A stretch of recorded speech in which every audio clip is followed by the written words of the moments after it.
Good evening. I'm John Eaton, Chair of the Lorain-Medina Rural Electric Cooperative Board of Directors. We would like to start the meeting with the Pledge of Allegiance. I pledge allegiance to the flag of the United States of America and to the republic for which it stands, one nation, under God, indivisible, with liberty and justice for all. As Chair of the Board of Directors, I call the 90th Annual Meeting of Lorain-Medina Rural Electric Cooperative to order. I would like to mention a few things for everyone watching. Questions can be asked in the Q&A function, but please know that we cannot respond to questions pertaining to individual member service, bills, or accounts. We will, however, follow up the best we can with those after the meeting. Submitted questions will be addressed following the Chair and President CEO reports as time allows. I will now call on Justice Clifford, Chief Strategy Officer, to deliver tonight's invocation.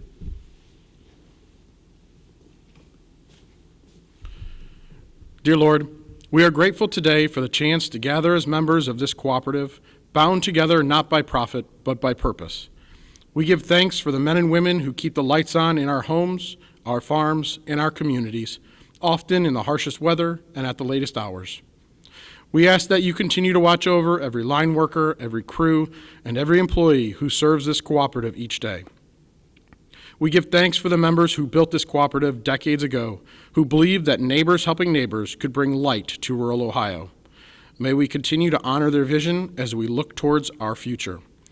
We are thankful for our community, for the relationships built through service, and for the trust placed in this cooperative by every member it serves. In your name we pray. Amen.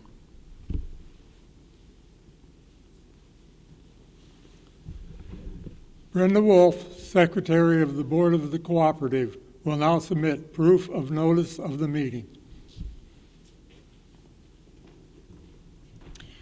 Good evening. I present the following. First, a copy of the notice of the meeting stating the time, place, and purpose of the meeting. Next, an affidavit executed by Amy Howitt, Assistant Managing Editor for the Ohio's Electric Cooperatives magazine, showing a copy of the notice of the meeting to each member of the cooperative that is dated June 29th, 2026.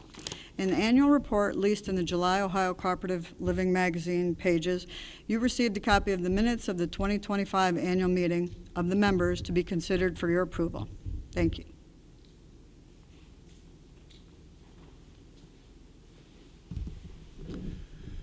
The Secretary is directed to incorporate the copy of the notice of the meeting together with the affidavit of mailing of the notice in the minute book of the cooperative. Our registration totals show 932 members registered. According to the Code of Regulations of the Cooperative, the members attending this duly called meeting constitutes a quorum. Consequently, I now declare this annual meeting of the members of Lorain-Medina Rural Electric Cooperative Incorporated lawfully and properly convened and ready to proceed for the transaction of business. It has become customary to waive the reading of the notice of the meeting and the minutes of the last meeting of the members of the cooperative. We will now ask for a motion, second, and vote to waive the reading of the minutes. To participate, please click the Q&A button and type your full name and township to make the motion. Do I have a motion to waive the reading and approve the minutes of the 2025 annual meeting? Please click the Q&A button and type in your full name and township to sponsor this motion.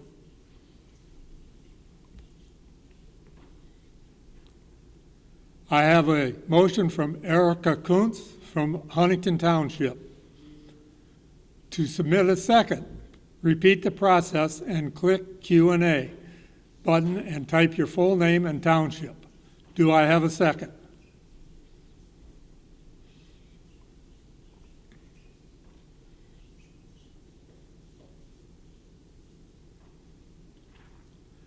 I have a second from Joseph Turnus of Sullivan Township. A poll to vote on the motion will now appear on your screen. Please select yes or no to submit your vote.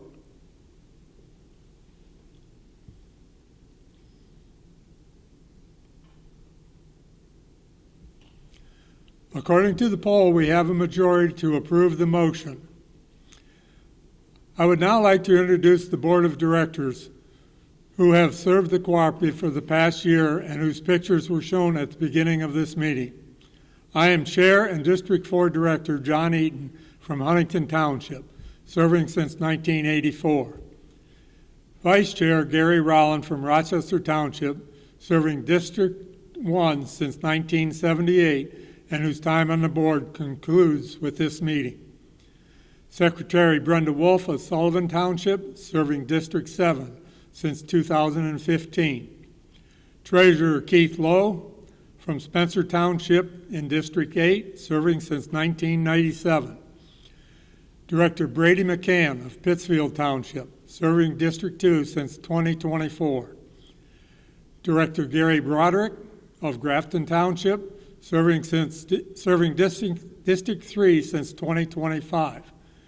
Director Judy Pickworth of LaGrange, serving District 5 since 2006. Director Joe Swinko of Litchfield, serving District 6 since 2018. And Director Rick Dumperth of Chatham Township, serving District 9 since 2022. It is once again a pleasure to welcome you to the 90th annual meeting of Lorain-Medina Rural Electric Cooperative. We're grateful for your continued engagement and for joining us tonight. Reaching a milestone like 90 years of service for our members is a rare achievement, and it reflects the trust you've placed in LMRE for generations. This year, in particular, our members took part in what I believe to be the most important of the 7 cooperative principles LMRE operates by. Democratic control. We had not one but 2 contested districts ahead of this year's annual meeting, and these elections truly show what a cooperative is all about. When members have the power to choose who represents them through a transparent, open election process, the cooperative can keep operating fairly, sensibly, and in the best interest of its members. I'd also like to highlight LMRE's participation on a national platform through America's Electric Cooperatives PAC. This political action committee empowers co-op members to let their voices be heard at the state and federal levels, where decisions that directly affect our communities and our way of life are made. Thanks to the PAC, we've already seen meaningful wins, including advancing FEMA reform to better support co-ops facing damaged distribution systems after severe weather and disasters. Advocating for federal permitting reform to speed the new generation and transmission projects we need to meet rising demand. And continuing to advocate for reliable, always available electricity, and much more. Over the last 90 years, LMRE's dedication hasn't just been to provide reliable electric service. The co-op has also remained focused on giving back to our community, and that means a lot to the board and staff who work here. There's something truly special about the way LMRE operates. You see it in the programs like Operation Roundup and the People Fund, in scholarships for our graduating seniors, in once-in-a-lifetime trips to D.C. for young leaders, and in many events and fundraisers the co-op is privileged to support each year. Speaking of the People Fund, I am pleased to share that 14 grants totaling nearly $70,000 were awarded in 2025 to organizations and individuals who are improving lives in our local communities. This success is directly made possible by your generosity. On behalf of the People Fund and Cooperative boards, thank you for contributing to this effort. I'd also like to extend a heartfelt thanks to our 9 dedicated LMRE members who volunteer their time to serve on the People Fund board. District 1 is Laura Brady. District 2, Becky McDonald. District 3, George Simkovich. District 4, Dr. Lisa Fox. District 5, Rita Canfield. District 6, Jim Majorano. District 7, Christina Jordan. District 8, Tim White. And District 9, Lonnie Montgomery. We are grateful for your service and commitment. On behalf of the Board of Directors and the staff of LMRE, I would like to recognize and thank Gary Rowland, who will officially retire from the board after 48 years of service, following the election results announced in just a few minutes. Gary has played a major role in helping to guide the cooperative through transitions that strengthen both the service and value that cooperative members receive from LMRE every day. For me personally, it has been an honor working alongside Gary for so many years, and we all wish him the best in the years to come. Lastly, I would like to end with a thank you to the members who have allowed me and the rest of the directors the privilege of serving on this board and representing their interests on local, state, and national stage. Thank you to my fellow directors who have entrusted me with acting as the board chair since 2013. And thank you to my family who understood that serving on this board, despite some of the late nights and days of travel, was such an important and valued responsibility to me over these many years. The most valuable lesson I have learned as a board director is that you must listen to other people. Even if you don't agree, use your common sense. And most importantly of all, remember that no one is right all the time. I hope that this lesson, the LMRE Board of Directors continues to keep at the forefront of any decision or discussion they make for many years to come. Thank you all again, and for the many years of trust. John, thank you. I really appreciate what you've done for the cooperative over the years, and so does the rest of the board. And to that end, in recognition of John being elected in 1984, serving up to 1996, then re-elected back in 1999, and continuing service all this time, including all your years of board chair.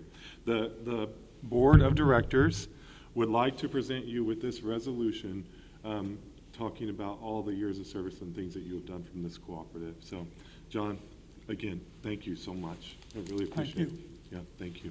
Thank you, everyone. Thank you.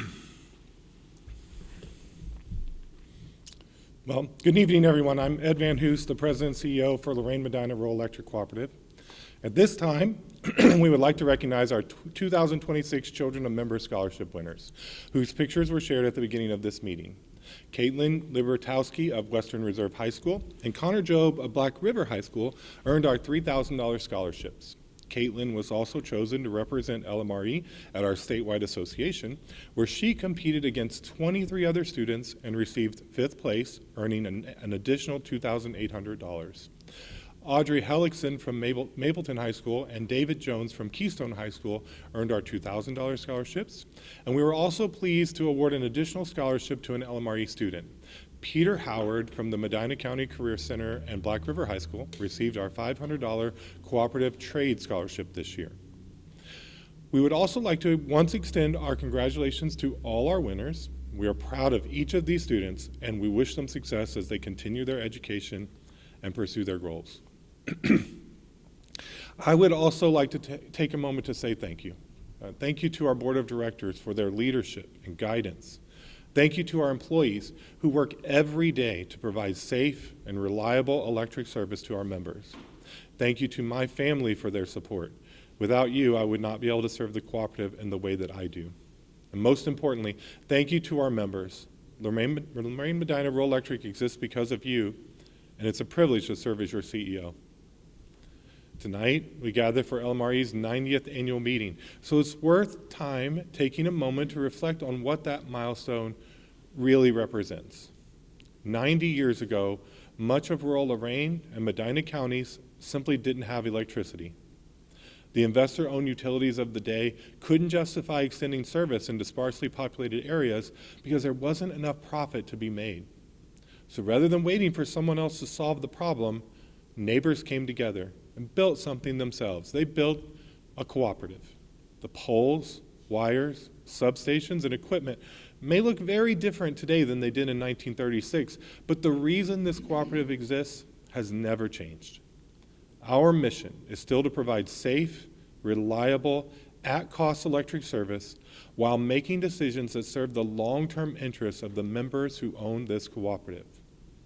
The electric industry today is facing challenges unlike anything we've experienced in decades.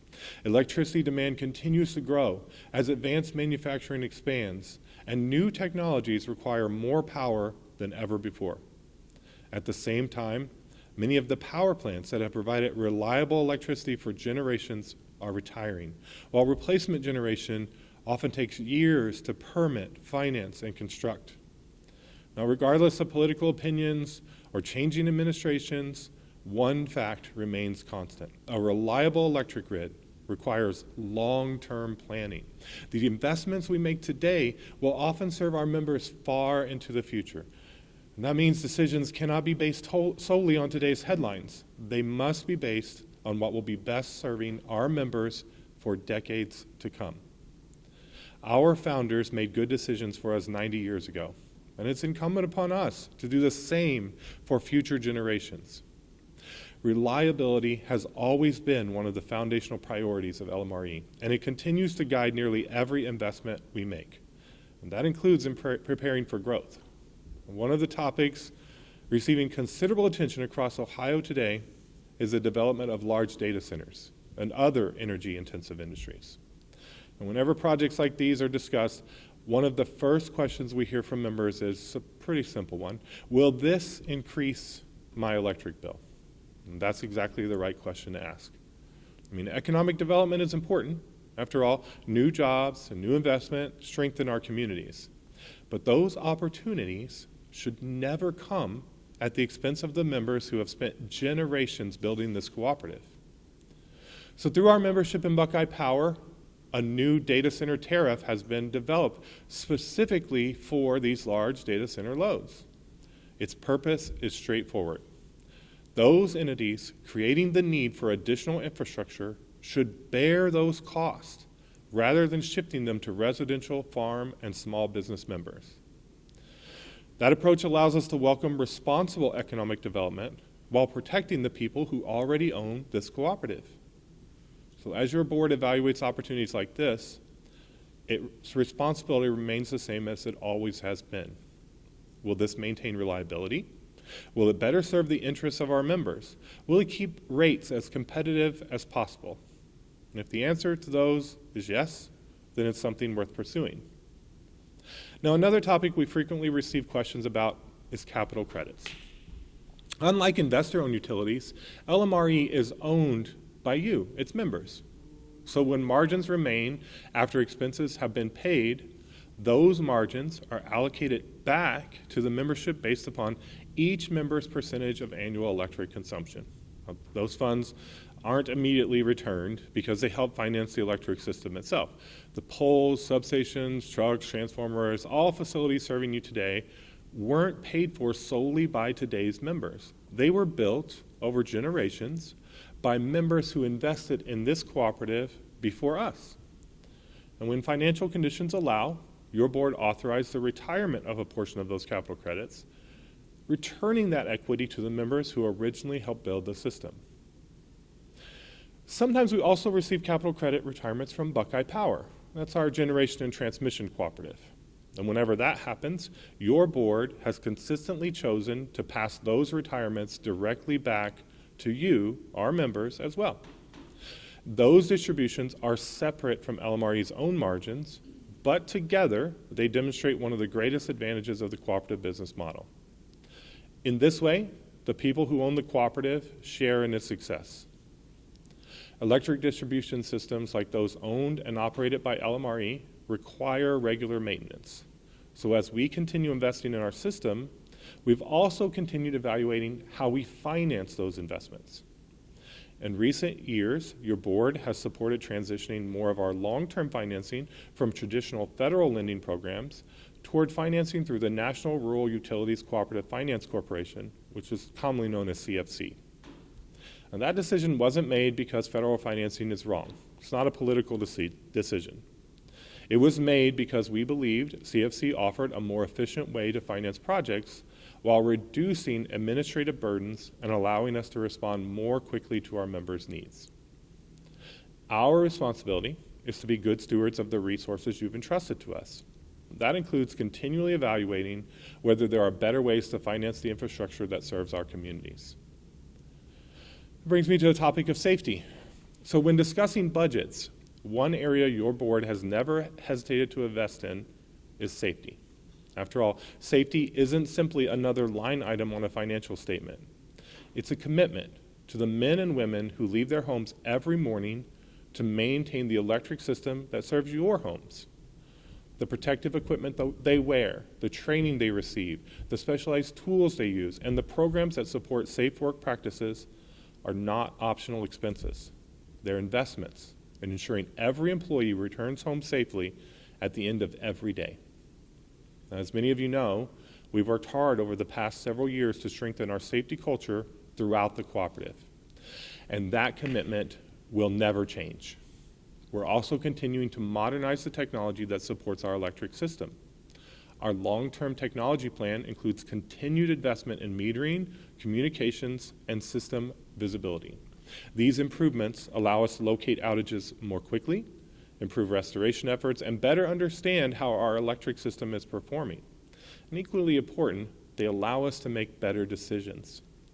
Every day, our systems generate tremendous amount of information. And by thoughtfully analyzing outage history, engineering records, metering information, and operational data, we can better identify where maintenance dollars should be invested before problems occur. After all, better information leads to better decisions, and better decisions lead to better service. And that's the real value of technology. Now, this year also marks an important transition with the leadership of your cooperative. I'd like to express my sincere appreciation to those members of your board of directors whose service has concluded after years of dedicated leadership. Their commitment helped guide this cooperative through periods of significant growth and change, and we are all grateful for their service. At the same time, I'd like to welcome those directors beginning their service on the board. Fresh perspectives are healthy for any organization, and I look forward to working alongside them as we continue planning for the future. And as I look ahead, I'm optimistic. The electric industry will continue changing. Technology will continue evolving. Regulations will come and go. The challenges facing electric cooperatives 20 years from now will almost certainly be different from the ones we face today. But throughout all those changes, one thing will remain constant. LMRE exists to serve its members. And unlike investor-owned utilities, we don't exist to generate profit to outside shareholders. We exist to provide local electric distribution services to you, our members.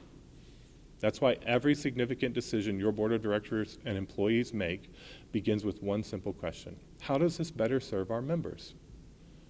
If an investment improves reliability, strengthens our financial position, enhances safety, or provides greater value to our membership, then it's worth making. And if it doesn't, we shouldn't be doing it. That philosophy has guided me throughout my entire career. It's the same philosophy that inspired our founders in 1936, and it's the same philosophy that will continue guiding us long into the future. Remember, the people making these decisions don't work for Wall Street from some corporate office. Your board members are your neighbors. Our employees live in these communities. We shop in the same stores, attend the same churches, and our children attend the same schools. That local connection is one of the greatest strengths of the cooperative business model. Now, I'm proud to report that your cooperative is financially strong, operationally sound, and exceptionally well positioned for whatever opportunities and challenges lie ahead. 90 years ago, our founders built a cooperative they hoped would serve future generations. And I'm proud to say that 90 years later, I believe it's stronger than ever. And together, we're building an even stronger cooperative for those who follow us. It's a tremendous privilege to serve as your president and CEO. Thank you for your continued trust, your engagement, and your support of your cooperative. At this time, I'd like to introduce a brief update from Buckeye Power President and CEO Craig Grooms.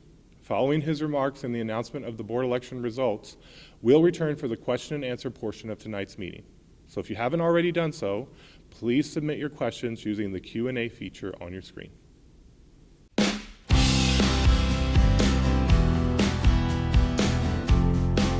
Thank you for taking a moment to reflect with us on the past year, one that brought meaningful progress across the energy industry and helped lay the foundation for exciting opportunities for Ohio Electric Cooperatives in 2026 and beyond. This year also carries special meaning for our country. In 2026, we will celebrate the 250th anniversary of the signing of the Declaration of Independence, a powerful reminder of the values that shaped our nation: liberty, self-governance, and the belief that we are stronger when we work together for a common purpose. Those same values are at the heart of electric cooperatives and the 7 principles that guide everything we do. Just as our nation was built through shared purpose and local leadership, Ohio's electric cooperatives have thrived by working together while maintaining strong local independence. Your local board knows your community best, and that independence allows them to be flexible, innovative, and responsive, always focused on what's best for you, the members they serve. We saw that spirit in action throughout 2025. Your local co-op leaders, along with several members of our statewide team, met with state, federal, and electric industry leaders to advocate for policies that promote affordable and reliable electricity.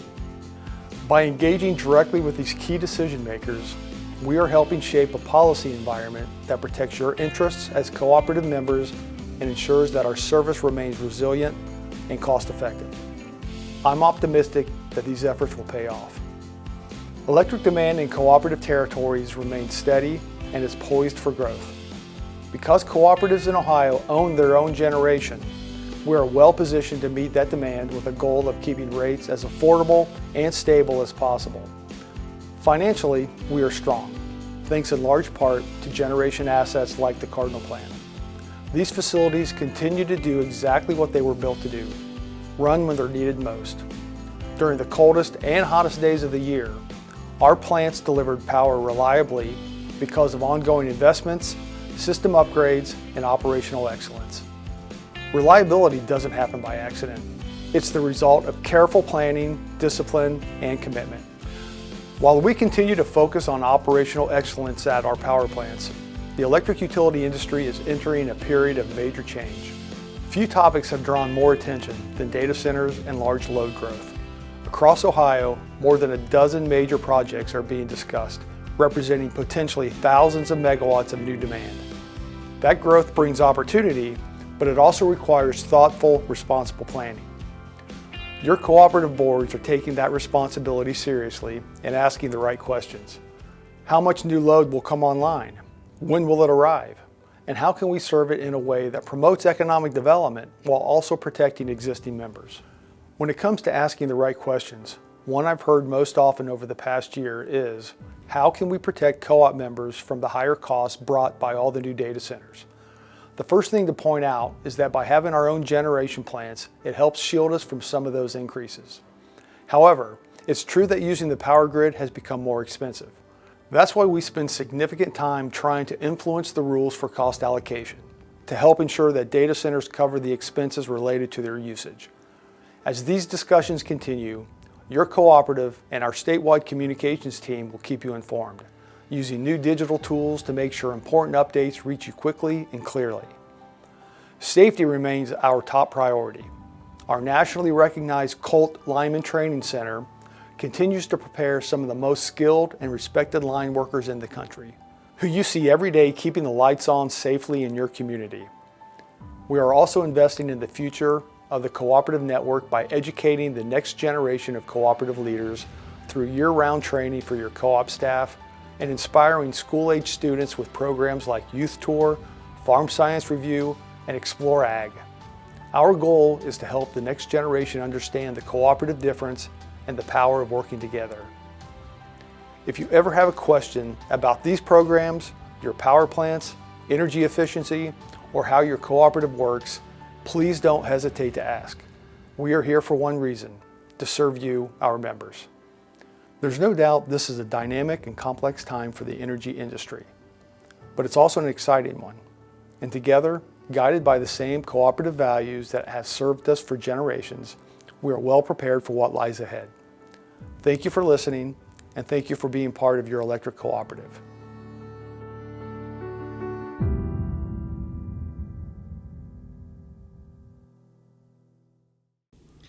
Petitions for directors were filed this year by Allison Brady and Nicholas Mansell for District 1, Michael Sword and Rodney John Eaton for District 4, and Brenda Wolf for District 7. The petition process nominates candidates for directors. Any member who wishes to run for director from the district in which they reside files a petition signed by at least 25 members of the cooperative who also reside in that district. A provision in the Code of Regulations eliminates the requirement for a ballot in an uncontested election and deems any unopposed candidate elected by the membership. Therefore, Brenda Wolf has been deemed elected as our trustee from District 7. For the District 1 and 4 contested elections, Co-op Ballot provided each member with a ballot that identified the candidates and also gave the members instructions on how the member could cast their vote. Voting commenced on Thursday, June 4th, and ballots had to be received by Thursday, June 18th at 11:59 p.m. in order to be counted. When elections are conducted by mail and electronically, no voting takes place at the annual meeting, and instead, the results are announced. All elected directors will serve 3-year terms on the board. Co-op Ballot has certified the results to the Cooperative's election committee for this year's District 1 and 4 election. Co-op Ballot has certified that Nicholas Mansell received a majority of the votes for director. Therefore, Nicholas Mansell has been certified as our newly elected director from District 1. Co-op Ballot has certified that Michael Sword received a majority of the votes for director, and therefore Michael Sword has been certified as our newly elected director from District 4. Thank you to each of our members who participated in the election process.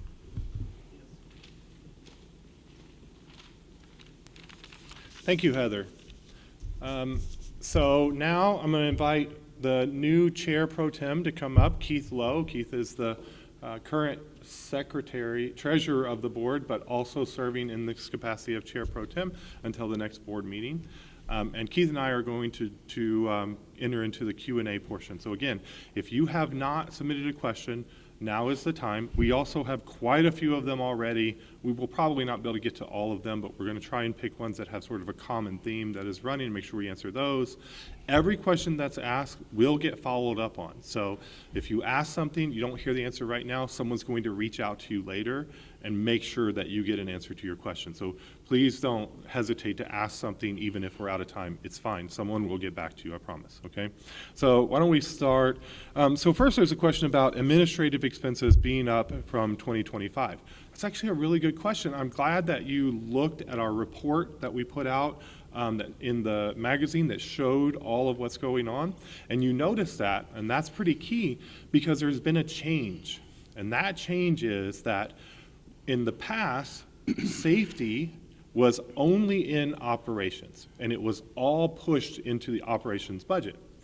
Now, this past year, we reorganized all safety expenses into the administrative budget because safety isn't just operations. Now, it's heavy operations because we're an electric cooperative, and there's a lot to be done on the safety side outside, probably more than what's in the building. But we wanted to recognize that safety is more of an administrative, global cooperative expense. So the primary responsibility for why that has been increased is we shifted the safety expense from one department to the administrative department. Along with that, the administrative department budget now also includes several other areas in the cooperative that weren't previously there. So this is a part of a strategic priority that the board put in place to reorganize how we do some things and also put some things in place to make it make a little bit better sense when we're doing budgeting. Overall, we didn't really see an increase in those expenses, just a shift from one category to another. That's pretty much what happened there. There are several questions about the old building and what's going on there. Now, you've heard me talk, and you just saw Craig Grooms talk from Buckeye about what's going on there.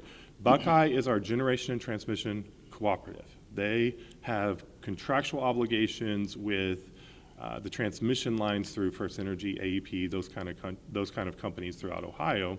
We do the distribution services, which means we own the substations and the lines that go to your home. In order to make that communication work with Buckeye, they have to have equipment that is located at each distribution cooperative's headquarters. Well, obviously, our headquarters was in Wellington. Now it's in Spencer. They've had some difficulty with getting some of that moved, but we're in the final stages of that. And I anticipate, this is still kind of loosely scheduled, I anticipate that we'll be able to potentially list that building later this year. And the board has kind of signed off on that plan. So look for more information there. As soon as we get that last little bit of Buckeye's equipment moved out, then we'll be able to do that. Now, we're fully operational here, and we do have a communication to that to make that function. But again, without their working correctly, it's not something we can finalize. So we're still working on that. The time and temp sign that's on 18, we no longer own that. We have sold that to someone else, and they will be actively looking at what they're going to do with it, but that is not something that LMRE owns anymore. I'll do that one. So which one do you want? Yeah. We have a question here, will meetings ever go back to in-person? Well, if you remember, we used to have the meetings at the Lorain County Fairgrounds. We always had a good turnout, but by the time that we actually ran the business portion of the meeting, we were very lucky to have a quorum to be able to vote. So years ago, we split, decided to do a membership appreciation day, and then have this virtually. So today would be a good indication of how many people would have wanted to sit around the fairgrounds in 90-degree weather. Our participation in the annual meeting has gone up. Our participation in the days at Cedar Point have gone up, and I think we're headed in the right direction. No reason to go back. And you heard earlier about the total number registered for this approaching nearly 1,000. Right. There were times when we got to the business meeting at the fairgrounds, we might have 50 people in the room. Right. So it's been quite the difference. I wouldn't say we'll never go back, but as it stands right now, it appears that the most of the membership prefers the business meeting to be like this and the member appreciation thing to be a separate event where they don't have to worry about the business meeting. That's been very successful, and that's the plan right now. If that were to change, certainly I know the board would consider that, and we could change with it. But right now, that seems to be the majority, what people like. Let's see what else we got.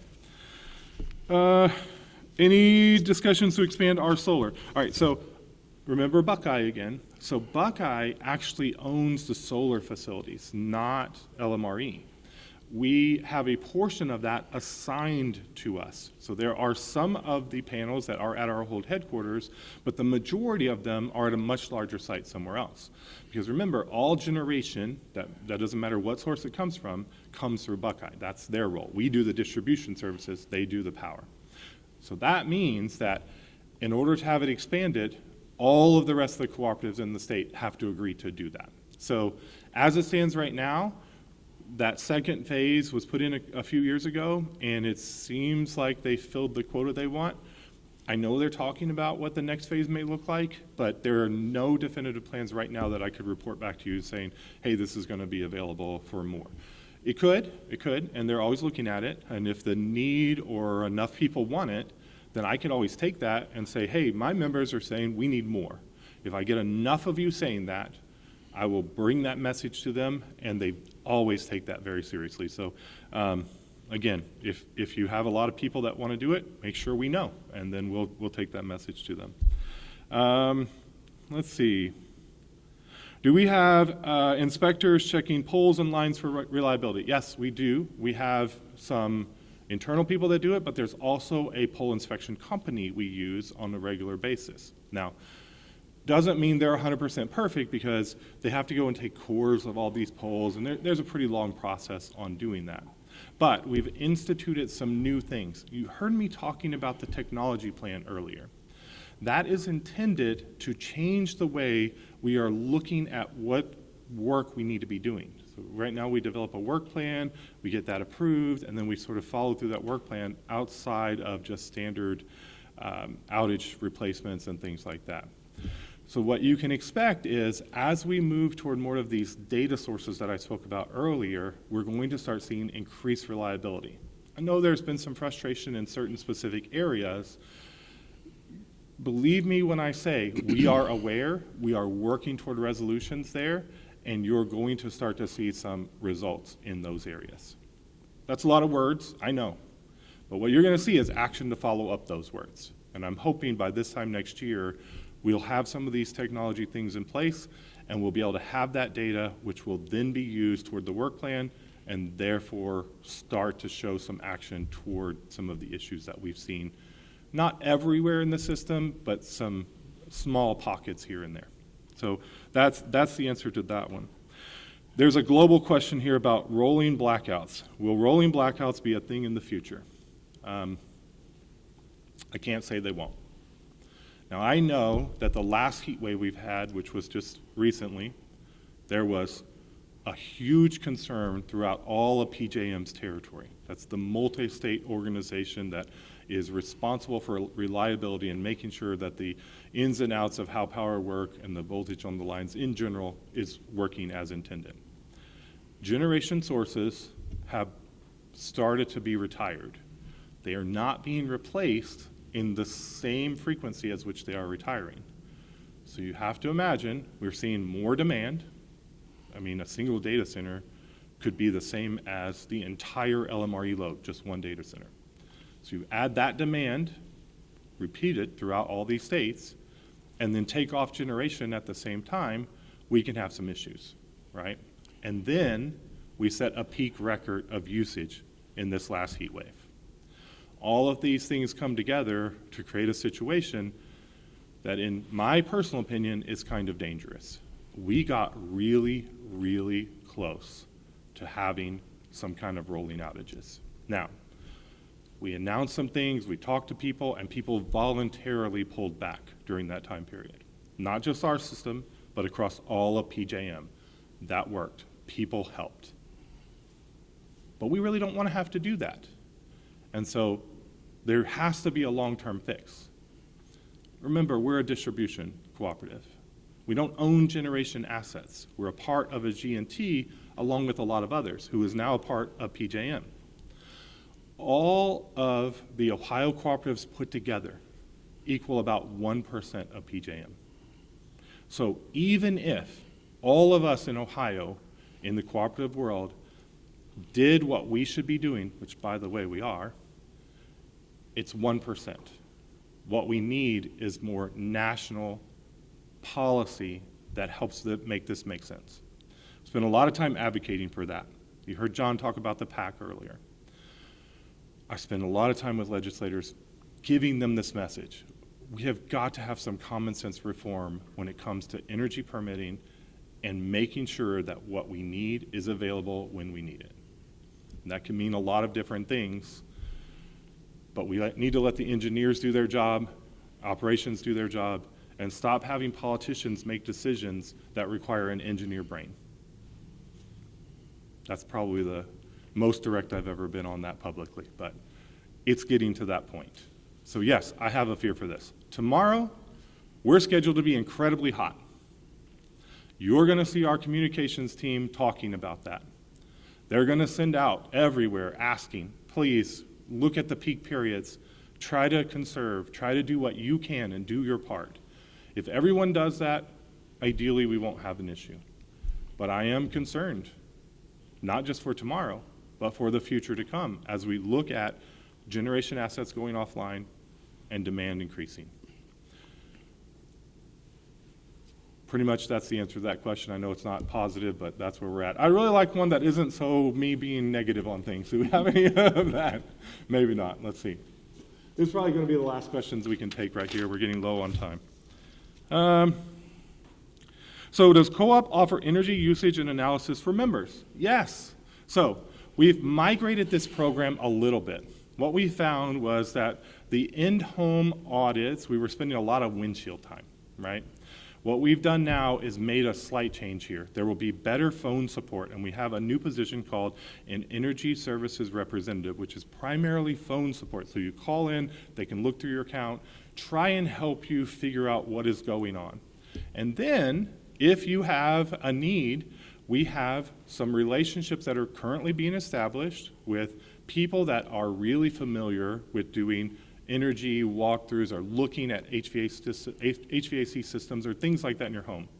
They will come through, we will have them come to your home, and they will do one of those and give us a report and then give that to you so that way you can make good decision on what's going on. But our software, and remember the technology I talked to you about, is becoming more and more sophisticated, and that should make us be able to help you even better. We're also looking at some upgrades to our Smart Hub. If you're not already using that, I would encourage you to download Smart Hub, sign up for it, use that, because you have some tools in there that are just going to get better and better and better as we enable more technology here, where you can self-serve, look at that without having to talk to anybody and find what's going on potentially in your home. So Smart Hub, combined with our new ESR position, these are really the strategy we're taking forward to try and make it where we can serve you better. So with that, we are kind of at an end here. I'm going to turn it over to Keith to conclude the meeting. Thank you all so much for another great year. Thank you so much, Ed, and thank you, members, for the great questions. At this time, do we have any unfinished business to come before the membership?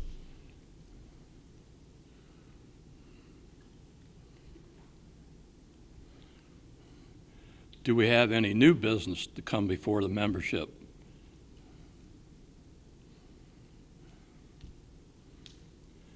Seeing none, I declare this meeting adjourned. Thank you for attending our 90th annual meeting. Stay healthy and safe, and we hope to see you soon.